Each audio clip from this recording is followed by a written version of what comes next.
Hi, welcome to episode 22 of English to Telugu. కొంతమంది English వినటం వలన త్వరగా నేర్చుకుంటారు. ఎదుటివారు ఇంగ్లీష్ ఎలా మాట్లాడుతున్నారో, పదాలను ఎలా వాడుతున్నారో విని ట్రై చేసి ఇంప్రూవ్ అవుతారు. ఈరోజు మనం కొన్ని కొత్త పదాలను, వాటి మీనింగ్ అండ్ యూసేజ్ చూద్దాం.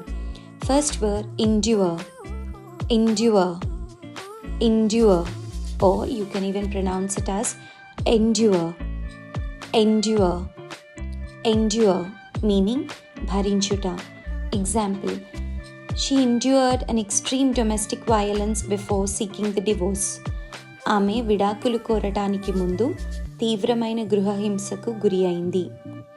The second word equip, equip, equip meaning సమకూర్చుట. Example, our new laboratory is equipped with advanced instruments. మా క్రొత్త ల్యాబొరేటరీ నూతన పరికరాలతో సమకూర్చబడింది. The next word elope, elope, elope meaning పారిపోవుట. Example, their families didn't agree to their marriage, so they decided to elope. వారి కుటుంబాలు వాళ్ళ పెళ్ళికి ఒప్పుకోనందున వారు పారిపోవడానికి నిశ్చయించుకున్నారు.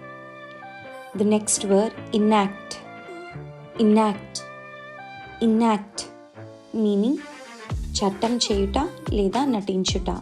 First example, the Right to Education Act was enacted by the Parliament of India in 2009. భారతదేశ parliament 2009 సంవత్సరంలో right to education చట్టాన్ని చేసింది. The second example, children enact the scene of nativity during Christmas. పిల్లలు యేసు పుట్టుక సన్నివేశాన్ని క్రిస్మస్ సమయంలో నటిస్తారు. The last word ensue, ensue, ensue meaning సంభవించుట.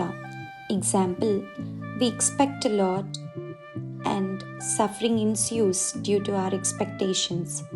మనం చాలా ఆశిస్తాము, మన ఆశల వల్లనే బాధలు, కష్టాలు సంభవిస్తాయి అని అర్థం. That's all for today. Thank you.